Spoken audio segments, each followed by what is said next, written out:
Yep. Here we go. So, hi guys, I will try to be quick. I've not attended Midlands user group before. I normally go to CSlug, but Chris has asked me to talk about my brewing beer, so I thought I would show what I've done. So I'm going to talk a bit about the LabVIEW Community Edition running on a Raspberry Pi and how I set it up for my brewing system. I'll start off with a bit about how to brew beer, because I think that's quite interesting, at least I do.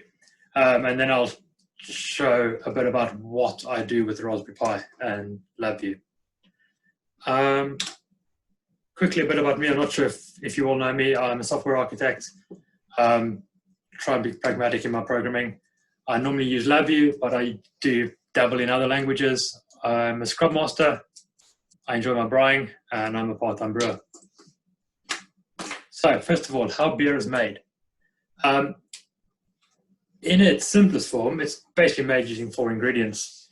Malted barley would be used is basically soaked in water to make like a very loose, very wet porridge.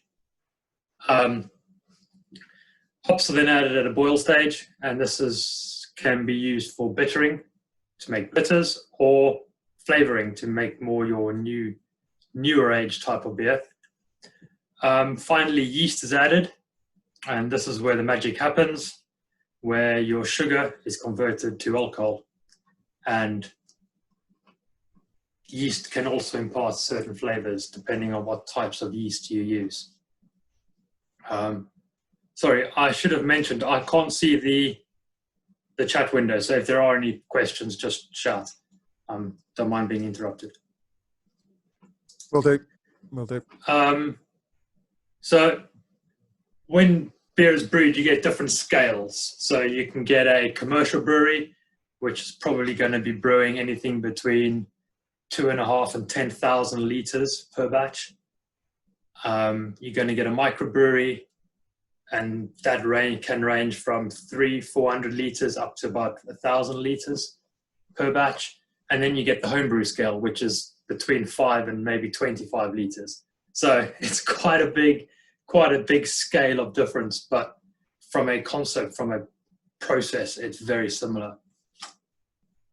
So my homebrew setup, it's not a conventional setup. It's hacked together with all different sorts of bits and pieces. I use a T-urn, so not very fancy, but it works. Commercial breweries or larger homebrew setups will use 3 or 4 different individual vessels, one for each process, but I basically bung everything into one. So the mash tun, this is pictures of my setup in my kitchen. So every couple of weeks, my kitchen smells amazing. Not from the cooking, from the brewing. So this is where the malted barley is added to water, to hot water, and basically held at about 65 to 67 degrees Celsius for about an hour. And you can start to see now where automation and control is going to come into this. This is the ideal temperature range where the optimal sugars are extracted from the barley. These sugars are used by the yeast. Some styles will use temperatures outside of these ranges, and modifying the temperatures will give you will extract different sugars from the barley. So they will give you a hotter mash will give you a more fuller body beer, and a lower temperature mash will give you a thinner, like lager style, easy drinking lager style. The next stage is the lauter tun, or lauter tun, however it's pronounced. This is where the sparge happens, and the sparge is basically the process of rinsing the grain. So once you've mashed, you want to drain all the liquid out, and then you rinse it with 70-75 degrees centigrade water, and that just rinses all the sugars out, and what you're left with is sweet water, sweet liquid. The next stage is the boil. As the name suggests, it's basically turn up the temperature, and off you go, boil it for about an hour. Again, these times vary depending on style, but generally it's around about an hour. This has a few purposes. This will sterilize the wort, get rid of all the bad stuff. It'll also reduce in volume. So by sparging the grain, you end up with too much wort because you want to rinse all the sugars out. So this will boil off quite a bit of the liquid, generally a couple of liters in a homebrew scale. And that also concentrates the sugars down. So you'll generally boil, you'll have a target recipe in mind, and you'll boil until you get to that point, or you just wing it and after an hour you stop. Generally what I do. The boil is also where the hops are added. So I mentioned before, the hops will give bittering or flavor. The longer you boil a hop, the more oils it releases, and that's where the bitterness comes from. So if you want a bitter beer, you put the hops in the beginning and you boil them for a long time. If you don't want any bitterness and you just want flavor, you just chuck them in at the end when the boil's complete, or even later. There's various different processes you can do. The next stage is cooling. So you can see in this picture on this like stainless steel mesh that I've got in the kettle, that's where I chuck my hops in. And that basically, the hops I use are pellets. You can either use the flowers, the dried flowers, or you can use pellets. I use pellets because they expand a lot less and they're more concentrate. But it also produces a lot of like dust. So I keep them in that stainless steel like sock thing, which just contains them a bit more. So once the boil is complete, the wort needs to be cooled. This is vital that the wort gets cooled quickly, because at this point it is quite vulnerable to infection. So also in this picture you can see like two copper pipes. Inside is 10 meters of copper coiled up tightly, which I run cold water through, and basically the cold water runs through the pipe and just drags all the heat out. And it generally takes about 10-15 minutes to cool this to 25 liters down from boiling to 20 degrees. So it's quite efficient in what it does. And then all that hot water I catch in big 25-liter drums, which I use later for cleaning and or watering the plants or whatever, because you use a lot of water. A lot of water gets wasted or can get wasted. Once cooled, the water is then transferred to a fermenter, which is that one over there. And this is where the yeast does its magic. So this sits next to my desk. So while things are fermenting away, I hear the bubbles going and keep an eye on it. So it's nice spot to work. So this is where the yeast will turn your wort into beer. This is one of the crucial parts where temperature needs to be controlled.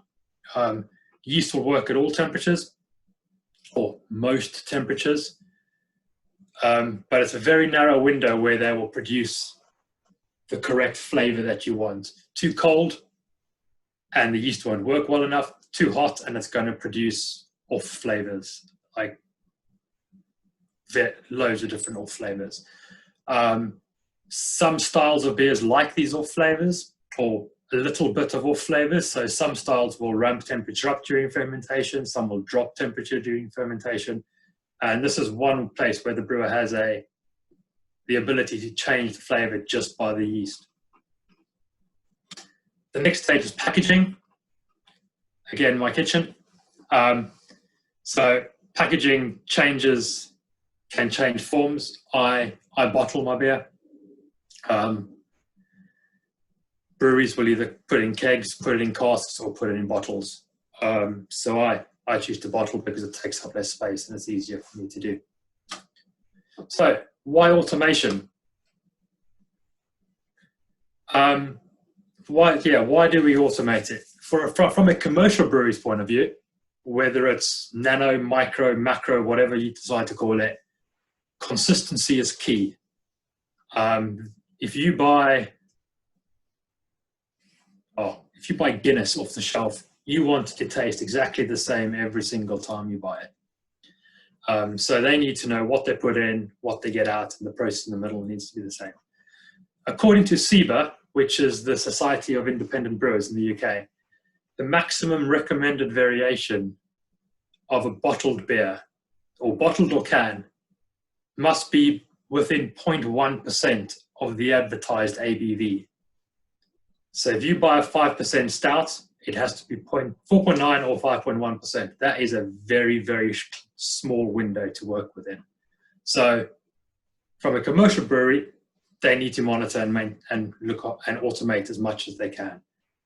From a home brewing point of view, it's because we can, I feel. It's nice to be able to repeat a brew, but is it important?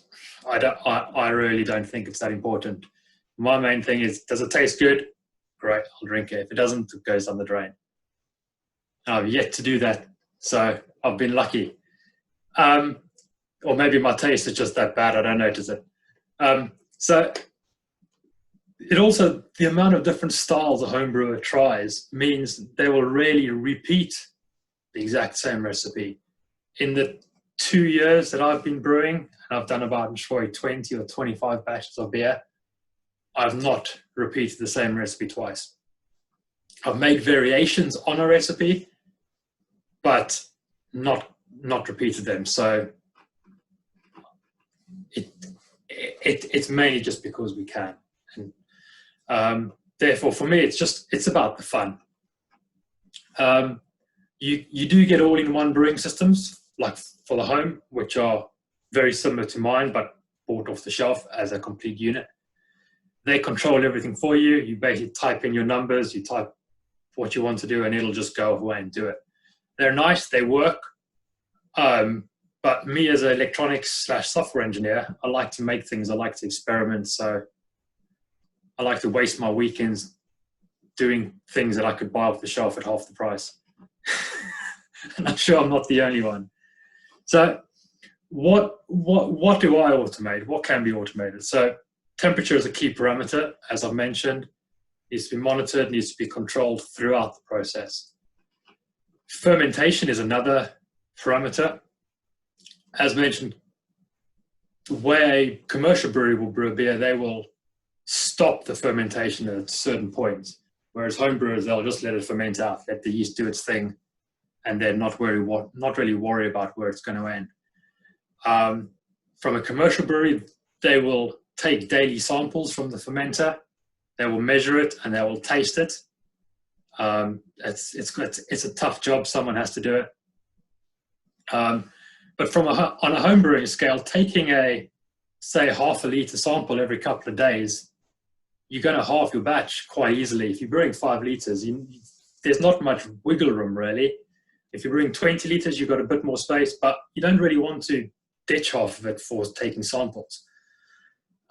So what we'll generally do is we'll watch the airlock at the top where the bubbles come out. The yeast converts the sugar to alcohol and carbon monoxide. So while it's working, you're going to see bubbles through your airlock. For this, I use an optocoupler, and it basically counts bubbles. That's all it does. But I can see how my fermentation is going and when it's finishing without actually looking at it. Pumping, moving ingredients around, that's one thing you can also do to automate.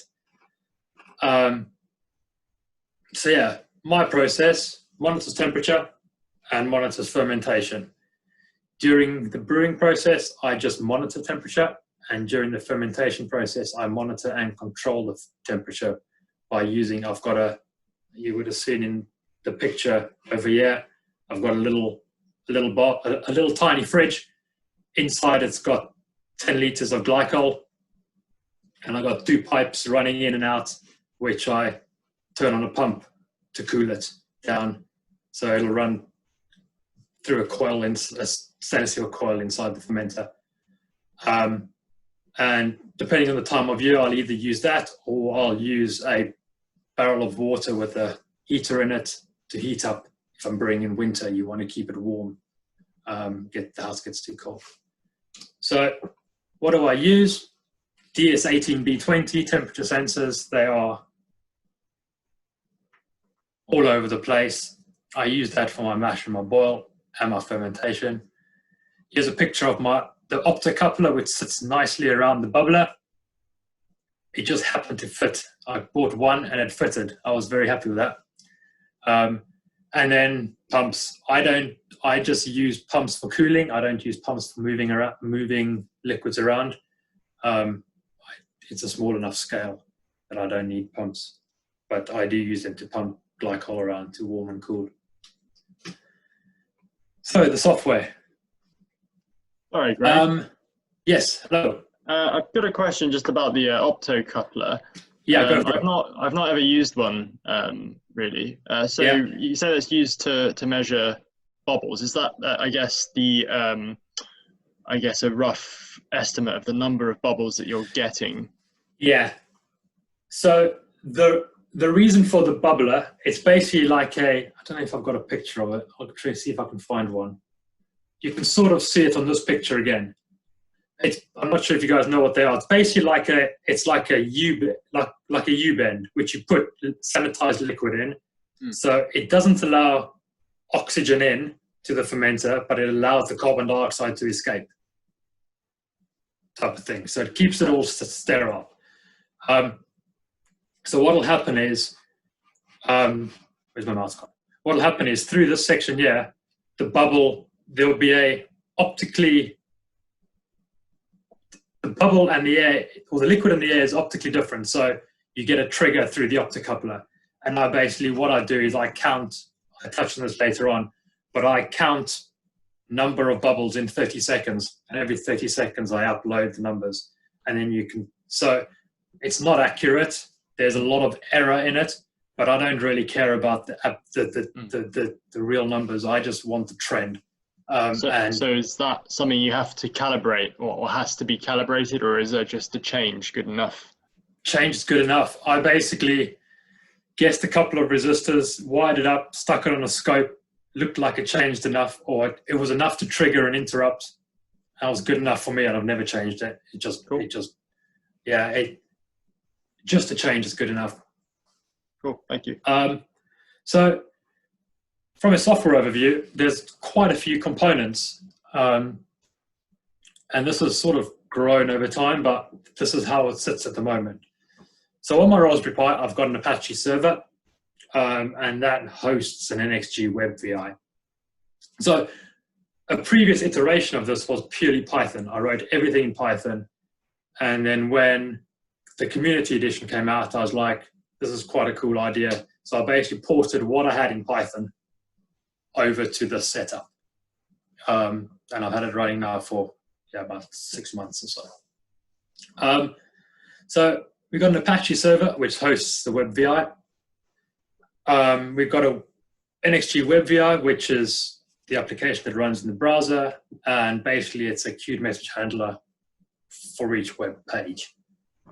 I then have a LabVIEW application, which is the main brains, the main server.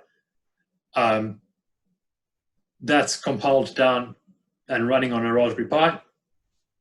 Again, it's a queued message handler for the main application. And then it's got a WebSocket server, which communicates with the WebVI. The WebSocket server will be an asynchronous state machine, and one is launched per client that connects. So it can have multiple clients connecting at one point in time. The web application also communicates with an SQLite database where all the measurements are stored. It makes all the logical decisions, and it controls the pumps for cooling and my status indicators. I've got a few LEDs which flash just to tell me that things haven't crashed. Because as with most homebrew type or home projects, I put a bit of error handling in, but it's not critical. If it stops working, I'll switch it off, switch it on again, and off it goes. So I've got a couple of LEDs which tell me that things are still okay, but generally it seems to work all right. I then also running on the Raspberry Pi, I've got a Python Flask server. So Flask is a Python framework for creating web servers. And I use this for a hardware interrupt for my bubbler. The Linux toolkit doesn't support interrupts, and polling the IO or the GPIO for bubbles is just not going to work, because I don't know when they're going to happen. At the height of fermentation, I'll probably get thousands of bubbles a minute. When there's no fermentation, I get no bubbles. So I don't want to have to do a worst case and continuously poll. So I decided to use a Python server to basically have a hardware interrupt for the bubbles, which just counts up. And then into the Python server, I've also done my temperature sensor reading. For some reason, when the DS18B20, when queried from a runtime, a deployed application, crashes the LabVIEW runtime. Now, I've not tested this with the released version. I did all this with the beta. So this may have been fixed, but I use this as a workaround. And so LabVIEW CE, LabVIEW application, talks to the Python server using a REST API. And then I've got an additional Arduino which sits on top as well. And I use that for my brew day, because my Raspberry Pi is connected up, hardwired to temperature sensors, to my bubbler, to pumps at my fermentation setup. When I brew, I'm in my kitchen. So I have just an Arduino with a DS18B20 temperature sensor on it, which I use to monitor the temperature throughout the brew day. And that just sits there, and also it logs directly to the LabVIEW application, which then writes the data to the database.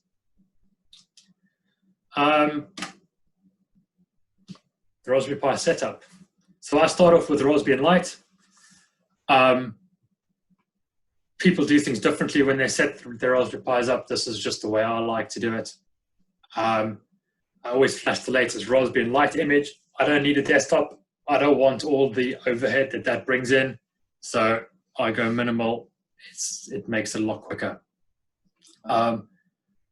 Wi-Fi is set up before I boot. So you can set up your Wi-Fi credentials by writing your WPA supplicant file into the boot partition. I then power up the Pi. I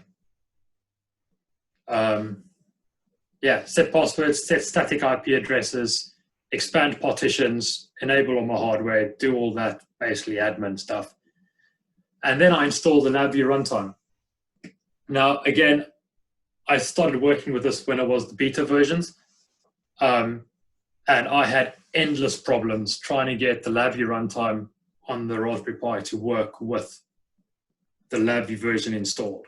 There was just so many version conflicts, pretty much like you do with LabVIEW, where one year doesn't match the other year. You can't go backwards. So I resorted to doing everything manually. So these are the commands where you set it up manually. And it's not failed me. It just worked. It's worked every time, so I've stuck to the manual method. So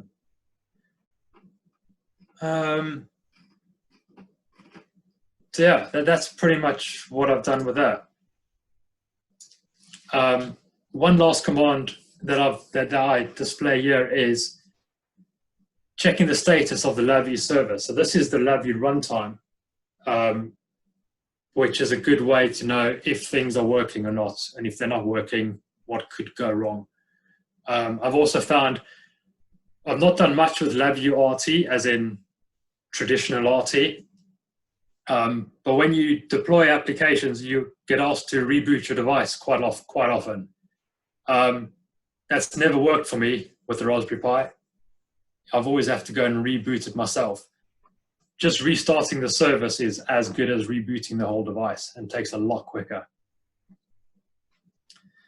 All right. I touched on this earlier, the DS18B20, and why I used hardware interrupts. it's a great little temperature sensor, works really well. And you may have noticed down the left here, your system exec works on Raspberry Pi. So you can run a command line. Anything really. So it works when running tests, and this is how the DS18B20 works. You basically cats the device, which is basically read the device as a file. Comes out with this information here, and then you just parse the temperature out, which is pretty easy. But as I said, this bails. This just dumps the LabVIEW runtime when deployed. So on the right is my Python code. Basically one line to set up an event, call back to a method to call when the event gets detected, and then that's the method that gets called. I do a bit of debounce because the Raspberry Pi, as it's sat on top of my fridge, there's quite a bit of noise when the fridge kicks in or when the pumps kick in. I get false interrupts. So I've done a bit of debounce delay on there, and I've done some hardware filtering as well, and that seems to have fixed my problem. And then, yeah, I basically, every 30 seconds, my LabVIEW application will, through the REST API, query this server. It returns the number of bubbles detected and the temperature. It resets the bubbles to 0 and just starts counting again. SQLite, I use that as my database because it's super easy. It works really well. And James Powell's toolkit just makes life so much easier. The problem is, it doesn't work directly out the box. On the Raspberry Pi, at least. I've not tried it on any other devices, but on the Raspberry Pi, it doesn't work out the box. And that's because the LabVIEW runtime is installed and runs in like a sandbox, and they call it a CH root. I did a bit of digging, and I didn't really get too far in it, but it basically runs in its own subsystem. So by installing SQLite using the standard apt-get package manager, the Raspberry Pi the LabVIEW application can't see it. They can't see that tool. So what you need to do is you need to install it inside the sandbox. It's almost like a virtual environment, I would imagine. So those are the commands you need to run. So you basically enter the environment. I forget what the R and the C is, but the LV is basically the LabVIEW environment. And then you install SQLite on there, and then you get out of it. And once you've done that, it just works. It works really well. And I tried MySQL thinking I'd try that first, but it was just slow. So I went to SQLite. It just made my life a lot easier. It worked really well. But those are the commands you need to get SQLite working. And yeah, it works great. So Greg? Yeah. In order, are you installing SQLite there within the LabVIEW folder or environment then? Is that what's going on there in order to see it? Yeah, the way I get it, the way I think I understand it is the LabVIEW runtime is installed within a virtual environment on the Raspberry Pi. Okay. So it's like when you have VMware or something on your PC, that your host system and your virtual machine can't really see each other. So if you want to install an application for your virtual machine to use, you need to install it inside the virtual machine. Okay. And that's a similar situation, yeah. I've not tried other tools. It's probably worthwhile trying. SQLite was the only library that I needed that wasn't installed by default. So one of my things on my to-do list is to go and figure these things out and understand why, rather than just it works. That's usually how I do it. I just type things in until eventually it works with Linux. Yeah. So keep pressing tab. Yeah. Until it gives you all the commands you could possibly do. Yeah. Yeah, there we go. Yeah, a lot of a lot of the Raspberry Pi stuff is the forums are well supported, but you get so much different information, and it's just trying to sift through what the different information is to try and get it to work. Because I'm no Linux genius. I know enough to be very dangerous, and that's about it. But it took me a while to figure out why SQLite wasn't working, and by digging around, I came across this, and that seemed to fix it quite nicely.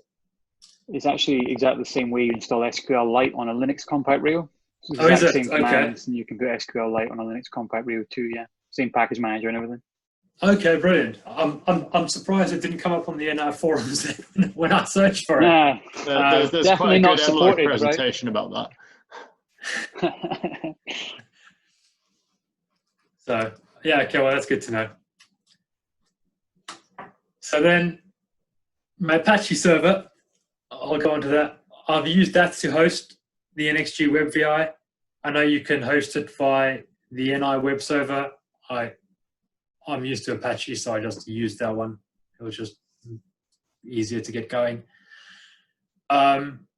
So for me, it hosts different pages. I've got a test page, which is basically used for debugging stuff. I'll show you a demo of everything later on. I've got it recorded, so we should go through that quite quickly. I've got a settings page that allows me to enter different brews, different settings. I've got a LabVIEW, which I use for brewing, or with the brew day, which gives me the up-to-date temperature, or at least of 30 seconds ago. Everything in my application runs on almost like a 30-second tick. Temperature doesn't change that fast, so I don't need anything quicker than that. And then I've got a chart view, which will show me data over time. One thing I did have a problem with, so when the LabVIEW runtime or the LabVIEW application queries the database to populate the chart, I output it as a JSON file. And I had a bit of an issue that LabVIEW RT runs in as the LV user, and the Apache server runs as root, or as the Pi user, I think it is. And they can't see each other's user space.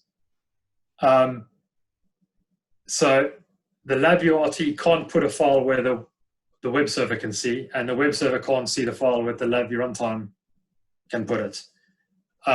So what I've had to do was and it was a guess, and I hoped it would work, and luckily it worked, is that if you you let the LabVIEW application create a file in its user space, and then you symbolically link it to that file from the web server, it can access that, strangely enough. Again, this is my to-do list. I need to figure out why and get the users fixed up. But this was a bit of a hack to get it to work. And then once the file is created, you can use HTTP GET to read the file.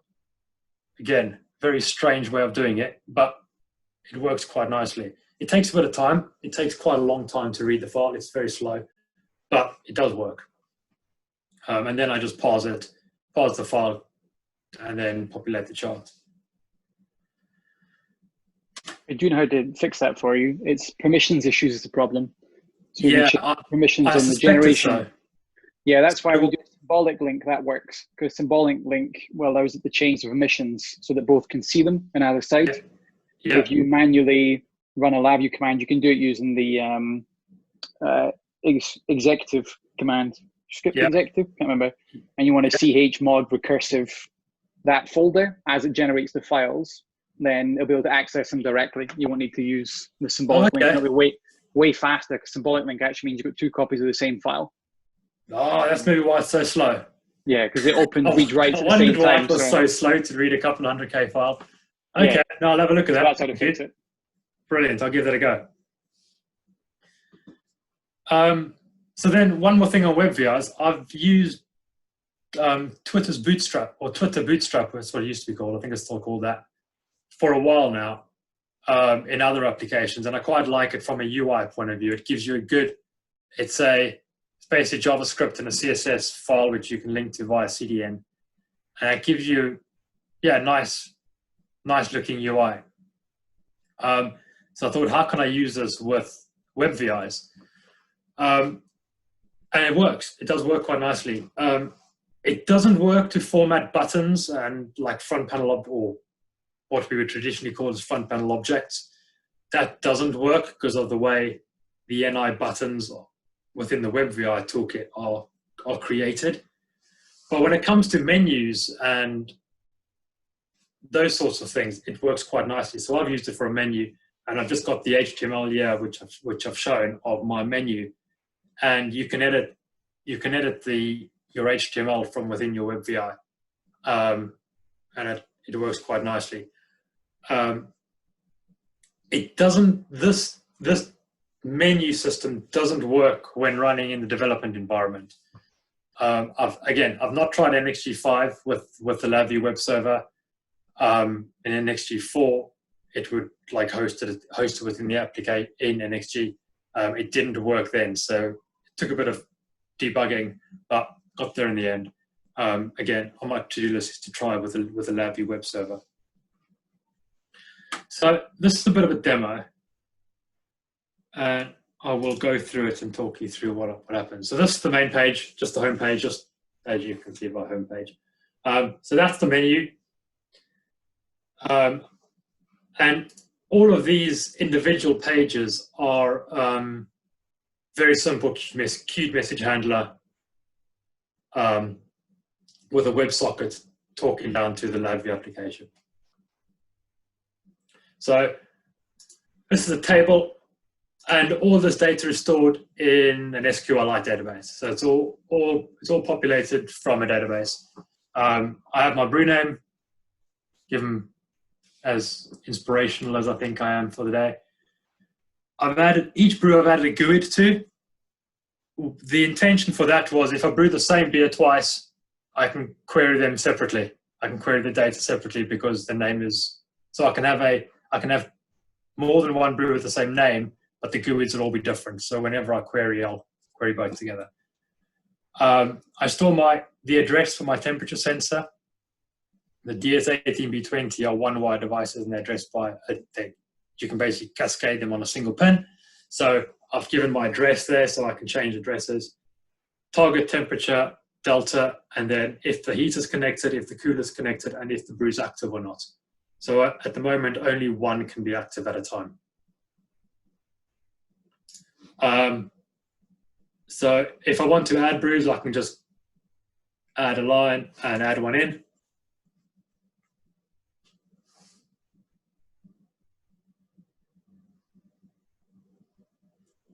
And I just randomly make that up as I go along. There's no system behind it.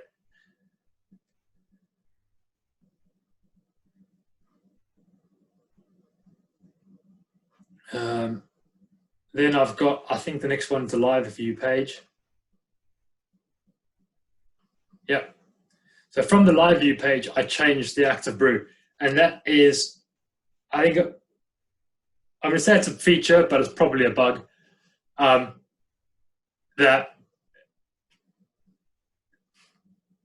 There's a race condition going on, which I've not really got around to fixing yet. So I just know how to make it work. Let's put it that way, and it's all right.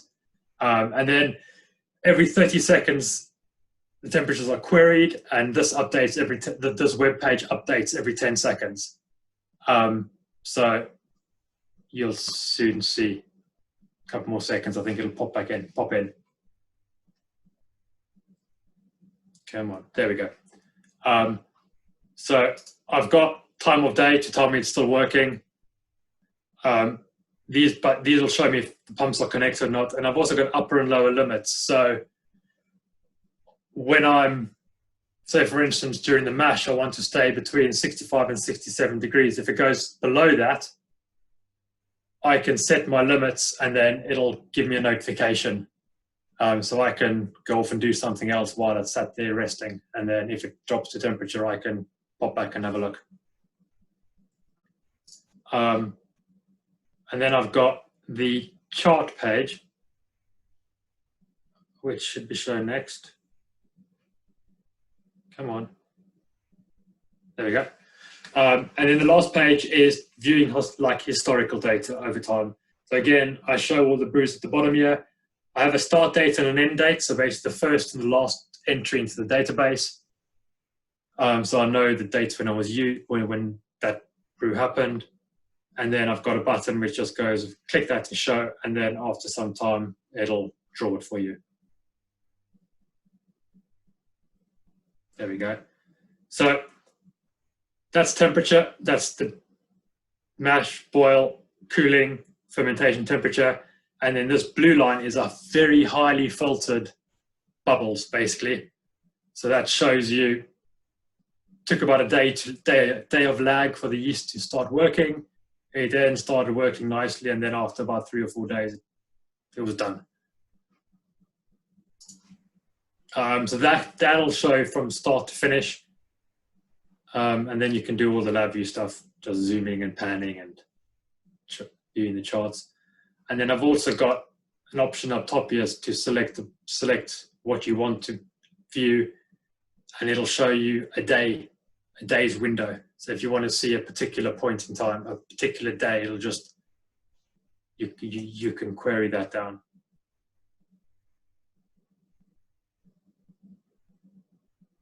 There we go. Yeah, there are some errors on the temperature when the sensor fails or gets a bad result, but again, that's all right.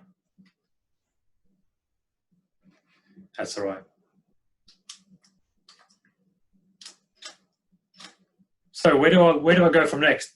I want to understand the fixes and the hacks that I've made, and Neil's helped me with one of them at least, so I can go and fix that.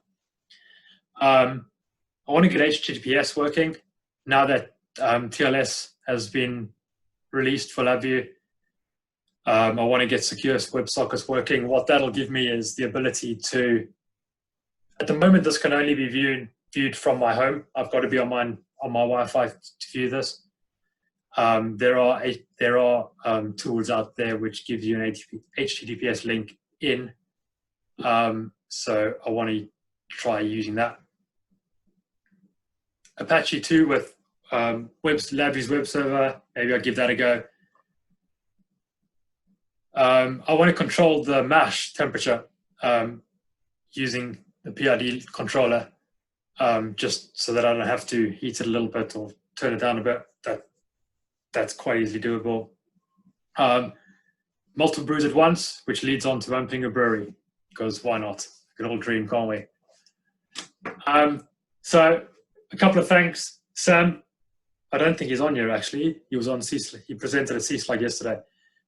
His WebSockets tool and his blog posts helped a lot getting up and going. James for his toolkit, and Chris for getting me to do this. I don't ever put my hand up for presentations. I normally get asked to do them, so sometimes. So thanks for pushing me into doing this, and hopefully when we can meet up in person again, I can pop over and bring a couple of beers to sample. That would be good fun. Yeah, that'd be awesome. I hope. Maybe. That's me if you want to get hold of me or ask me questions. Sorry, it was less code and more talking, but No, it was really interesting. Really enjoyed that. Any questions, anyone?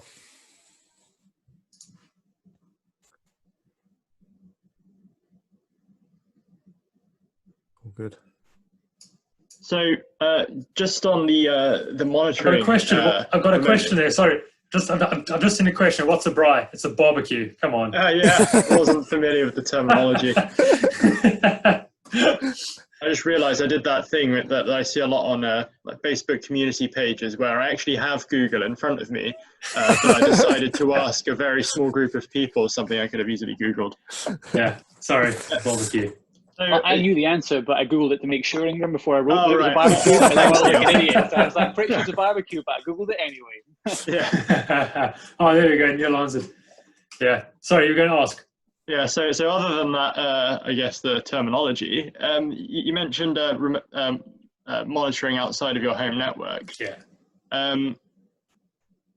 This is something that I've seen with 3D printer monitoring software. I think there's something called Octoprint that has SSH built into it. Okay. And I think you configure your home router to do something called port forwarding, but you have to be quite careful about the security settings, because effectively you're allowing someone into your home network. Yeah, you're basically opening up port 80 on your router, which I'm not comfortable doing. Okay. There is a service that I've used. So I mentioned that the previous iteration of the software was purely Python. And there's a tool called Dataplicity. If I stop sharing and find my browser, hang on. I will find the link and pop it up. So this is a pretty neat tool. Where's the chat? There you go. I popped it in the chat. That's a pretty neat tool. It's free for one device, which is quite nice. And it's basically a little service that you install on your Raspberry Pi, and it gives you, when you can log into their website, and it gives you basically SSH connection into your Raspberry Pi, and it goes through an Amazon, an AWS server, and it's HTTPS. It's an HTTPS URL. So that's one part of it. You can get basically SSH connection to your Raspberry Pi from anywhere, from outside your home network. Cool. Then you can enable what's called Wormhole, and that basically gives you a URL which you can then access a server running on your Raspberry Pi, but it's HTTPS. And an HTTPS link in, which is the URL, can't see or isn't allowed to see an unencrypted WebSocket. So you can't downgrade from secure to insecure. So that's why you have to have secure WebSockets enabled. But until now, LabVIEW has never supported secure WebSockets or secure anything. So that's where I want to try and work it. When it was with Python, you just basically install one line and it works because it's been done for a long time through that tool. But yeah, Dataplicity works really well. I like it, and it gives you access from outside your house without opening up your router. I mean, there's still all the firewall set. You're still advised to then set up all your firewalls and everything on your Raspberry Pi so nobody can come in through that connection and get onto your network. But there's a couple of methods that they use. It's a pretty good website. They've got some good help as well to go through. Simon G says encrypted VNC. Yeah, possibly. It's not something I've tried, but yeah, might be a way to go. Awesome. All right. Well, yeah, that was really, really good, Greg. Appreciate you. Enjoyed it. Yeah, appreciate you coming along to do that. And I think there's almost another session to go into like the